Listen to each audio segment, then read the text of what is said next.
අයිබෝවන් සුබ දවසක් හැමෝටම. ඔයාලා අහලා තියෙනවද දළදා වැස්ස ගැන?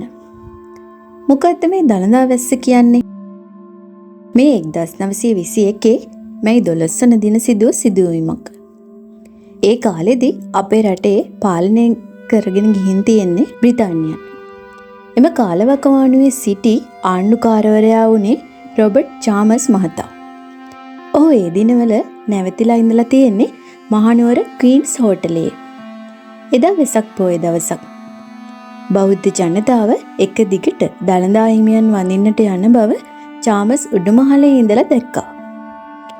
බෞද්ධ ජනතාව තුළ ශ්‍රී දන්තධාතුන් වහන්සේ පිළිබඳ මේ තරම් භක්තිමත් ගෞරවයක් පැවතීම ගැන ආණ්ඩුකාරයාට ඉවසන්නට බැරි වුණා. ශ්‍රී දන්තධාතුන් වහන්සේ කෙරෙහි ඔහු තුළ කෝපයක් සහ වෛරයක් ඇති වුණා. වහාම කම්මල්කරුවෙකු කිනිහිරක් සහ කුළු ගෙඩියක් සොයාගෙන එන ලෙස ආණ්ඩුකාරයා සිය නිලධාරීන්ට නියෝග කළා. කම්මල්කරු සහ එම ද්‍රව්‍ය ගෙනීමෙන් පසු ශ්‍රී දළදා වහන්සේ මහනුවර මද්දුම බණ්ඩාර උයනට ගෙනෙන ලෙස නියෝග කෙරුණා. ටික වේලාවකින් ආණ්ඩුකාරයා සිතූ පරිද්දෙන්ම සියල්ලම සිදු වී තිබුණා. කිනිහිරය, කුළු ගෙඩිය සහ කම්මල්කරු මද්දුම බණ්ඩාර උයනේ එක් තැනක රඳවා මාලිගාවෙන් පිටතටගත් දළදා වහන්සේ කිනිහිරිය මත තැබීමට ආණ්ඩුකාරවරයා නියම කරා. සිදුවන්න යන දේ ගැන ඉවෙන්මෙන් දැනගත් ශ්‍රී දළදා හිමියන් වැඳ පුදා ගන්නට ගිය බෞද්ධයෝ කඳුළු සලමින් බලා සිටියා.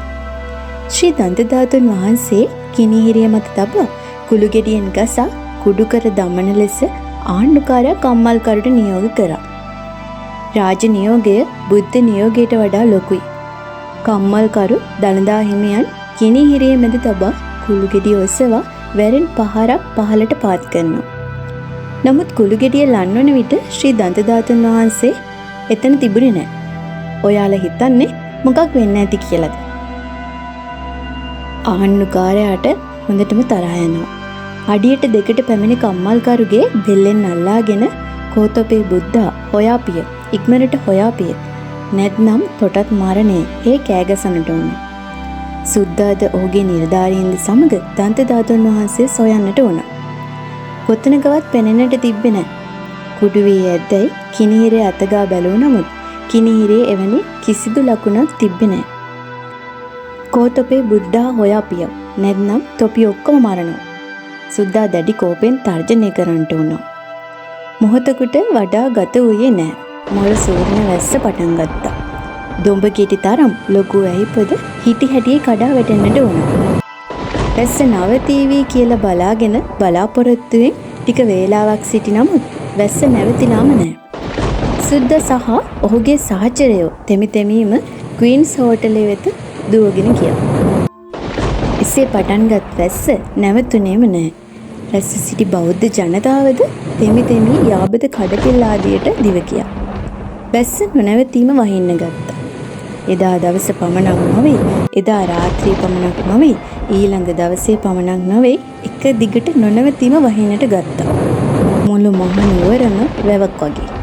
ශ්‍රී වික්‍රම රාජසිංහ රජු විසින් ඉදිකරන ලද නුවර වැව බැමි පුපුරා කඩාගෙන යන්නට ඔන්න මෙන්න කියා තිබුණා. ආණ්ඩුකාරයා කලබල වුණා. එහෙම දුවන්නට වුණා. කරගන්න කිසිම දෙයක් නැතුව වැව පුපුරා ගියොත් ක්වීන්ස් හෝටලයත් ඉවරන බව සිතූ ආණ්ඩුකාරයා වහාම සිය සහචරයන් කැඳවුවා. දැන් ගිහින් කියාපියව අහල පහල ඉන්න බෞද්ධයන් යයි කියනොන්ට මාව දැන් හම්බ වෙන්න කියලා කියාපියව. දුවපියව ආණ්ඩුකාරයා ආන කළා. ටික වේලාවකින් වැස්ස තෙමීගෙන අහල පහල බෞද්ධයෝ ටික දෙනෙක් පැමිණුණා. පාරයි දැන් ඵලයව. දැන්ම ඵලයව තොපේ බුද්ධහ නැතුව මේ පැත්තට එන්න එපා. තොපි ඔක්කොම මරලා දානවා. දැන් ඵලයව. ආණ්ඩුකාරයා පැමිණ සිටි බෞද්ධයන්ට ආන කළා. බෞද්ධයෝ ශ්‍රී දළදා මැදුර අවට සහ මද්දුම බණ්ඩාර උයනේ තනකොළ ගහක් නැර ශ්‍රී දන්තධාතුන් වහන්සේ සොයා බලන්නට වුණා. කිසිදු ආරෝවක් ආපදාවක් නැතිව ශ්‍රී දන්තධාතුන් වහන්සේ වැඩ සිටි තැනම ඒ ආකාරයෙන්ම දීප්තිය විහිදුවමින් වැඩ සිටින බව ඔහු ප්‍රත්‍යක්ෂ කරගත්තා. වරද කළේ සුද්දා වුණාට අපේ මිනිස්සුන්ටයි පීඩාව. අපට අනුකම්පා කළ මැනවි. ඔහු දිගින් දිගටම කන්න ලවකොට පිටිපස්සෙන් පිටිපස්සට පැමිණ දළදා මැදුරෙන් එළියට බැස්ස. වැස්ස මුළුමනින්ම නැවතිලා තිබුණා. එක පොදක්වත් වැටෙන්නේ නැහැ. එසැනින්ම ආණ්ඩුකාරයා වෙත ගොස් ශ්‍රී දළදා වහන්සේ පෙර පරිද්දෙන්ම වැඩ සිටින බව දැන්නුවා. ආණ්ඩුකාරයාට ඒ සිද්ධියෙන්ම මේ රටත් එපා වී මාර වී පිටරටට ගියා. ශ්‍රී දළදා වහන්සේ ඉස්සුවොත් හෙල්ලුවොත් එළියට ගත්තොත් වහිනවා යන ජනමතය අදත් බෞද්ධ සමාජයට කිඳා බැස තියෙනවා. නමුත් ඓතිහාසික කතා පුවතක සත්‍යතාවය වෙනුවෙන් ඉතිරි වූ එකම එක සේයාරෝ සටහනක් පමණයි.